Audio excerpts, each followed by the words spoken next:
सभी को मेरा प्रणाम। होप सो आप सब अच्छे होंगे, सेफ होंगे। और आज रामनवमी की आप सभी को हार्दिक शुभकामनाएं। होप सो माँ दुर्गा का आशीर्वाद हम सब पर ऐसे ही आगे भी बना रहे। आज हम जानेंगे माँ दुर्गा के सबसे पवित्र स्थल माँ वैष्णो देवी के बारे में, जहाँ व्यक्ति अपने दुख तकलीफ लेकर जाता है और माँ के आशीर्वाद से सुखी सुखी लौट कर आता है। माँ वैष्णो देवी की कथा कुछ इस प्रकार है। माता के एक परम भक्त थे पंडित श्रीधर, जिनकी भक्ति से प्रसन्न होकर माता ने उनकी लाज बचाई थी और इस पूरे जगत को अपनी महिमा का बोध कराया था। कटरा से कुछ दूरी पर स्थित हंसाली गांव में रहते थे पंडित श्रीधर। वे निसंतान होने के कारण काफी दुखी रहते थे। एक दिन उन्होंने नवरात्रि पूजन के लिए कुंवारी कन्याओं को बुलाया और माँ वैष्णो भी कन्या वेश में उन्हीं कन्याओं के बीच में आके बैठी। पूजन हो जाने के बाद में सभी कन्याएं अपने घर चली गई, परंतु माँ वैष्णो देवी वहीं रही और पंडित श्रीधर से कहा कि सभी को अपने घर भंडारे का निमंत्रण दे आओ। श्रीधर ने उस दिव्य कन्या की बात मान ली और सभी आसपास के गांव में भंडारे का निमंत्रण पहुंचा दिया। लौटते वक्त उन्होंने गुरु गोरखनाथ और उनके शिष्य भैरवनाथ को भी निमंत्रण दिया। भोजन का निमंत्रण पाकर सभी गांववासी अचंभित थे कि वैसी कौन सी कन्या है जो इतने सारे लोगों को भोजन करवाना चाहती है। इसके बाद श्रीधर के घर सभी गांववासी जमा होने लगे और कन्या रूपी माँ वैष्णो देवी ने एक विचित्र पात्र से सभी को भोजन परसना शुरू किया। भोजन परसते हुए जब माँ भैरवनाथ के पास पहुंची तो उन्होंने भोजन लेने से इनकार कर दिया और कहा कि वह मांस और मदिरा खाएंगे।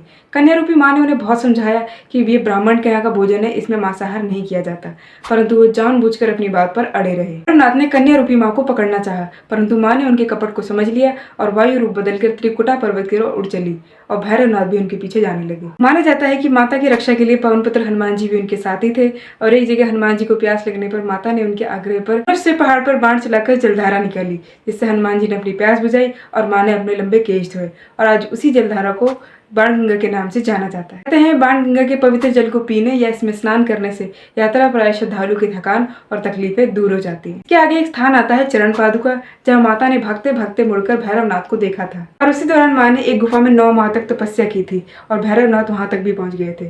तब माता दूसरी ओर से मार्ग बनाकर बाहर निकल गए और उनकी वही गुफा अर्धकुंवारी या गर्भजूर के नाम से प्रसिद्ध है। माता ने भैरवनाथ को चेताया और वापस जाने को कहा, परंतु वे नहीं माने और माता गुफा के भीतर चली गई। माता की रक्षा के लिए हनुमान जी गुफा के बाहर ही थे। हनुमान जी ने भैरवनाथ के साथ युद्ध किया, परंतु जब वीर लांगू निढाल होने लगे तब माँ ने महाकाली का रूप लेकर भैरवनाथ का संहार कर दिया। भैरवनाथ का सिर कटकर भवन से 8 किलोमीटर दूर त्रिकुट पर्वत की भैरव घाटी में जा गिरा और उस स्थान को आज भैरवनाथ मंदिर के नाम से जाना जाता है। इस स्थान पर माँ ने हटी भैरवनाथ का वध किया। उस स्थान को भवन या पवित्र गुफा के रूप में जाना जाता है और इसी स्थान पर माँ महाकाली दाएं तरफ, मध्य में महासरस्वती और बाएं तरफ महालक्ष्मी पिंडी रूप में गुफा में विराजमान है। और माता के इन्हीं तीनों सम्मिलित रूप को ही माँ वैष्णो देवी के रूप में पूजा जाता है। अपने वध के बाद भैरवनाथ को अपनी भूल का पश्चाताप होता है और वे माता से क्षमादान की भीख मांगते हैं और माँ ये जानती होती है कि उन पर हमला करने की उनके पीछे की मंशा केवल उनके हाथों से मोक्ष प्राप्ति की थी। माता न केवल भैरवनाथ को पुनर्जन्म के चक्र से मुक्ति प्रदान करती है, बल्कि ये वरदान देती है, मेरे दर्शन तब तक पूरे नहीं माने जाएंगे जब तक कोई भक्त मेरे बाद तुम्हारे दर्शन नहीं कर लेगा। उसी मान्यता अनुसार भक्त माँ वैष्णो देवी के दर्शन करने के बाद में करीब 3.25 किलोमीटर की खड़ी चढ़ाई करके भैरवनाथ के दर्शन करने जाते हैं। तो यह है माँ वैष्णो देवी की अद्भुत महिमा।